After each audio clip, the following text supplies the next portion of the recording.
আল্লাহ তাআলা কুরআনুল কারীমের মধ্যে বলেন, মা জাআ বিল হাসানাতি ফালাহু আশরু আমসালিহা ওয়া মান জাআ বিস সাইয়্যাতি ফালা ইজজা ইল্লা মিসলাহা ওয়া হুম লা ইউযলামুন।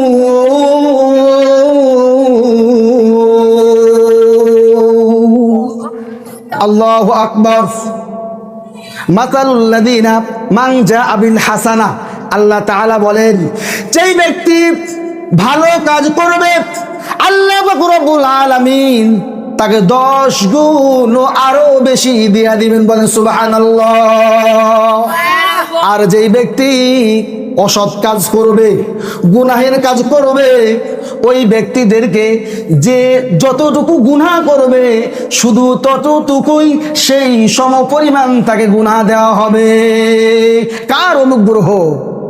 আচ্ছা ধরে বলেন না, কার অনুগ্রহ, কার দয়া? বুখারী, মুসলিম, নাসাই শরীফের হাদিস।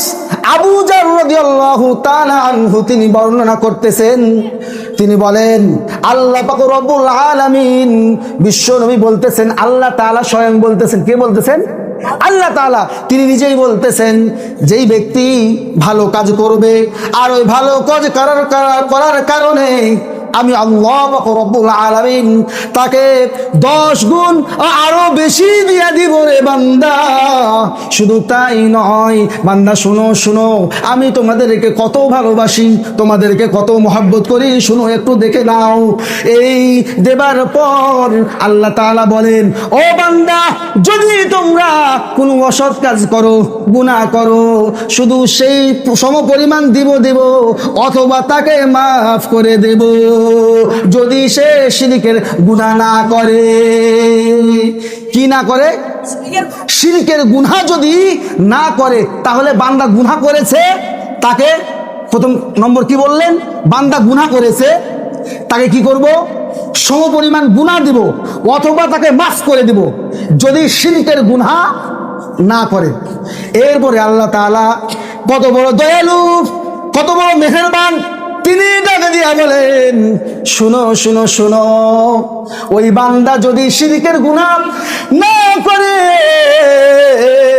তাহলে আমি আল্লাহ পাক রব্বুল আলামিন ওই বান্দা যদি এই পৃথিবী বরাবর, এই দুনিয়া বরাবর গুনাহ করে ফেলে, তারপরেও আমি আল্লাহ পাক রব্বুল আলামিন ওর জিন্দেগীর সমস্ত গুনাহগুলিকে মাফ করিয়া দেব। জোরে জোরে একটু বলেন না সুবহানাল্লাহ। এরপরে ও বান্দাকে কত ভালোবাসেন, কত ভালোবাসেন, একটু খেয়াল করবেন, আমার দিকে একটু তাকান। এরপর আল্লাহ তাআলা বলে, বান্দা যদি আমার দিকে 1 বিঘত এগিয়ে আসে। কয় বিঘত?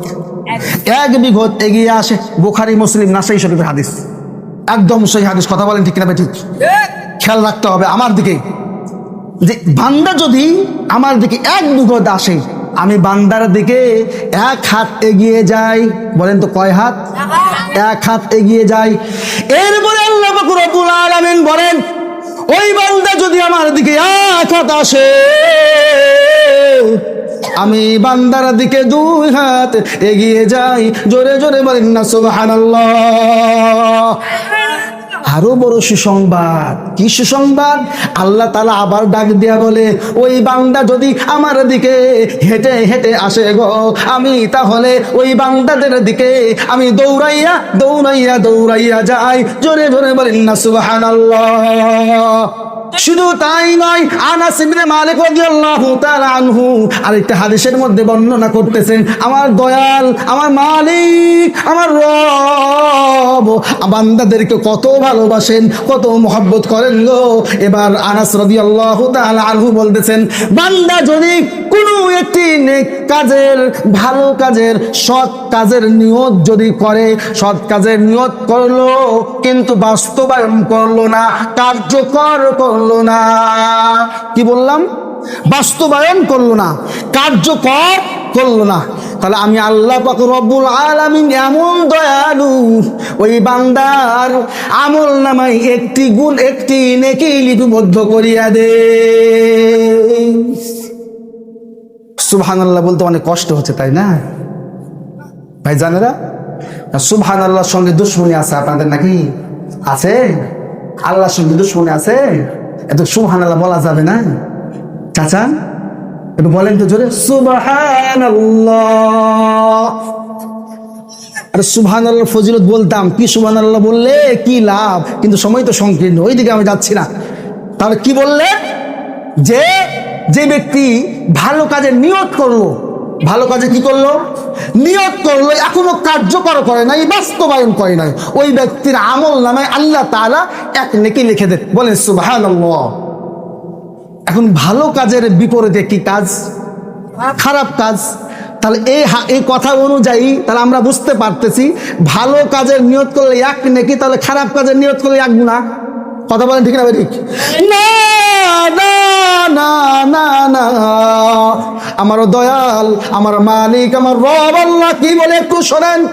ওই বান্দা যদি কোনো গুনাহের কাজ করার জন্য ইচ্ছা করে, অসৎ কাজ করার জন্য যদি ইচ্ছা করে, তাহলে ততক্ষণ পর্যন্ত আমি তার গুনাহগুলি লিপিবদ্ধ করি না যতক্ষণ পর্যন্ত ওই গুনাহের কাজ বাস্তবায়ন না করে। সুবহানাল্লাহ। মানে যখন গুনাহের কাজ বাস্তবায়ন করবে তখন গুনাহ লেখা হবে, তাও কি পরিমাণ? যতটুকু গুনাহ করেছে সেই সমপরিমাণ লেখা হবে তার পাপাচার কাজ। তাহলে আমার দয়াল কেমন দয়াল?